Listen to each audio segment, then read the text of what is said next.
Buddha taught to stay away from all evil, do good deeds, and keep the mind pure.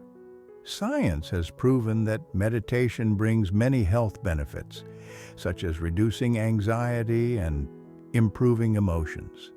However, despite this wonderful aspect, I've noticed many people struggle when trying to integrate meditation into their daily lives.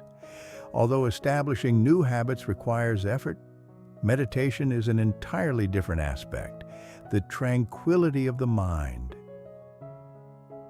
In this video, I will explain why the mind finds discomfort in meditation. Therefore, I do not deny that experienced meditators often face less difficulty in meditation because their wisdom in mental contemplation has become dominant. However, for an ordinary person like Joe, including myself, we frequently contend with an overactive mind, busy solving puzzles, analyzing past events, and planning scenarios for the future, even well past midnight. The mind is a precious tool, but when not controlled, it can turn into a destructive monster. The quality of our thoughts determines our emotions. As the emperor and philosopher Marcus Aurelius once said, "The things you think about determine the quality of your mind." Your soul reflects the colors of the thoughts you nurture. Negative thoughts can lead to fear, anger, or sadness. Conversely, positive thoughts can bring smiles. Constantly falling into negative thinking can lead to depression and anxiety. This highlights the importance of controlling thoughts as they can affect human mental health, even leading to serious consequences such as self-harm or suicide. Classical meditation methods have been proven beneficial for mental tranquility. In Buddhist thought, the mind is often likened to a monkey, constantly jumping from one thought to another. Nowadays, Western medicine has also begun to recognize the benefits of meditation, prompting doctors to increasingly recommend their patients to practice meditation. Breath meditation is the most common and straightforward form. You simply sit or lie down and focus on your breath. You can pay attention to the sensation of the breath entering through the nostrils or feel how it fills your lungs and abdomen.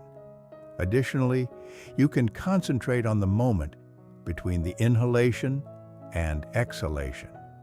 During this process, the mind may try to draw your attention to the thoughts it generates.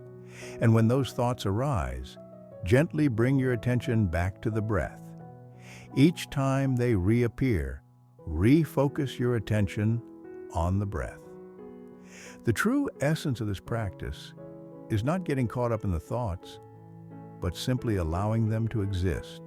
Watch thoughts come and go like clouds drifting across the sky. By focusing on the breath, you anchor yourself in the present reality, not getting swept away by the adventures of unconscious thoughts. Despite its simplicity, many people struggle to maintain this practice consistently. I've experienced times when my active mind made me reluctant to engage in it, especially in the evening after a busy day filled with worries. Stressful thoughts often lead me to scroll through Facebook or watch meaningless YouTube videos rather than sitting quietly to breathe and feel the peace within my breath. This is meaningless because scrolling through social media and watching videos only adds more exhaustion to an already weary mind, whereas focusing on the breath helps the mind relax. So what's the issue? As the Buddha recognized, cultivating inner peace is quite challenging. He said, "It is wonderful to tame the mind. Truly difficult is taming the mind, swiftly and mastering everything it desires. A tamed mind brings happiness." The difficulty lies in the mind understanding that meditation is beneficial for health, Yet this very mind is reluctant to cease thinking. This part of the mind is not compatible with meditation. In fact, it quite dislikes meditation because it reduces its focus on its primary purpose, thinking. Now, we can distinguish between different states of mind.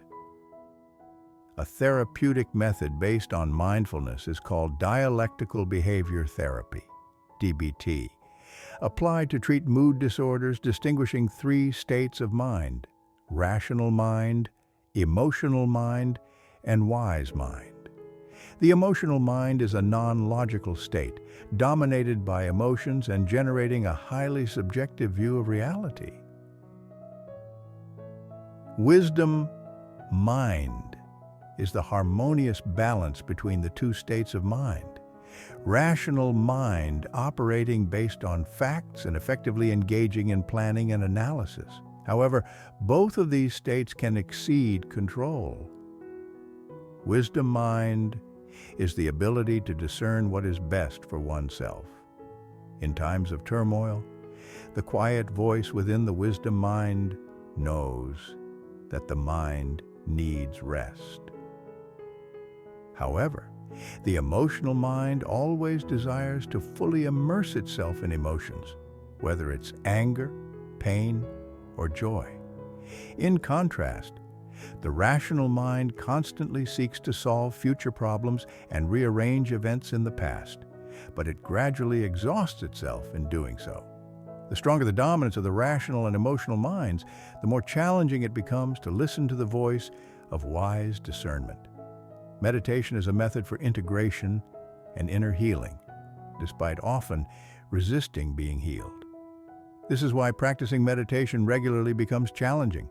It directly confronts resistance from the mind. Fortunately, there is always a part of us that knows what is best. The key is to listen to and follow that voice. The human mind is a complex terrain where the daily confrontation between reason and emotion takes place. Meditation, though not easy to practice, offers us a way to soothe the inner chaos. By focusing on the breath and observing thoughts without getting lost in them, we can align ourselves with a wiser state of mind, understanding that true strength lies in listening to the voice of wisdom. We can gradually steer the mind towards peace and balance. This not only alleviates stress, but also opens up possibilities for holistic personal growth.